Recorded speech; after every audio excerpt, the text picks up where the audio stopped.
The Second World War has just come to a close, and with it brings the nuclear age. After the first two bombs dropped in international warfare, the world felt a shock that was never seen before. While it led to the end of the Second World War, it started a new age, the Cold War. War officially in action, and both superpowers having nuclear weapons, rivalry is bound to occur. While at this point technology hadn't advanced nearly enough to deliver a payload to the opposing nation, the principle was in thought. With planes such as the American B-36 and the Soviet Tu-95, both sides were able to gain power throughout the 1950s.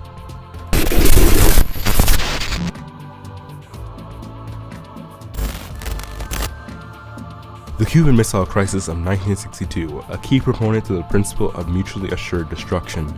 If one attacked, expect to also be attacked with the same level of magnitude. To give a basic understanding of the situation, the United States placed nuclear missiles within the nation of Turkey, and in response the Soviet Union shipped nuclear missiles to the island of Cuba. While the situation was resolved amicably, it put forth that doomsday comes with more complex rivalry than just two opposing ideologies. However, it defined what would become the rest of the Cold War, as even both sides agreed, this technology is too dangerous.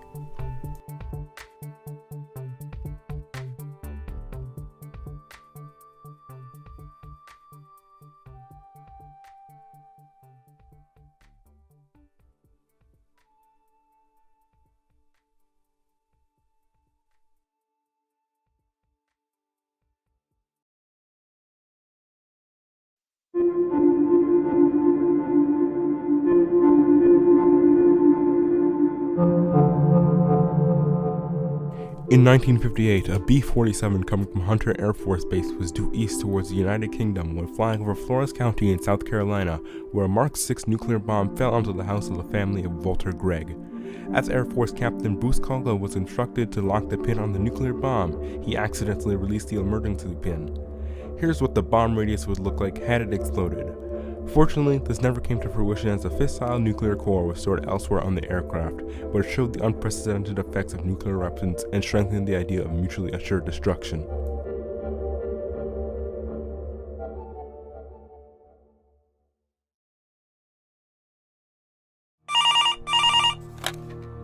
On this date during former President Jimmy Carter's term,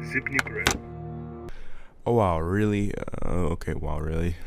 Alright, anyways, like I was saying, on this date during former President Jimmy Carter's term, Zbigniew Brzeziński was awakened and received a 3 AM telephone call from military assistant advisor General William Odom, telling him that the Soviet Union had launched some 250 nuclear weapons.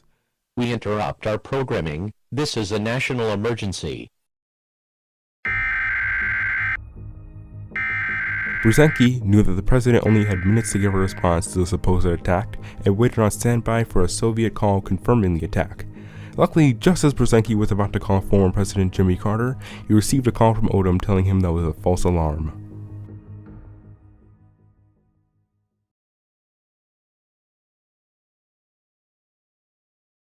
The date you just saw was nearly the end of the world, had it not been for a man named Stanislav Petrov. In the early hours of the day, there were reports that 4 intercontinental ballistic missiles were launched from the United States. As the report made it up the chain of command, it landed in Petrov's hands to either retaliate or wait for impending doom, which is what he did against all of his training. He reasoned this as the United States would likely send only 4 missiles to the Soviet Union, and he waited. Petrov's suspicions was proved true by the fact that the world is still currently spinning, and the fact that false alarms were triggered by high-altitude clouds reflecting on sunlight. In Petrov's eyes, he quotes, "Nonsense! I was just doing my job."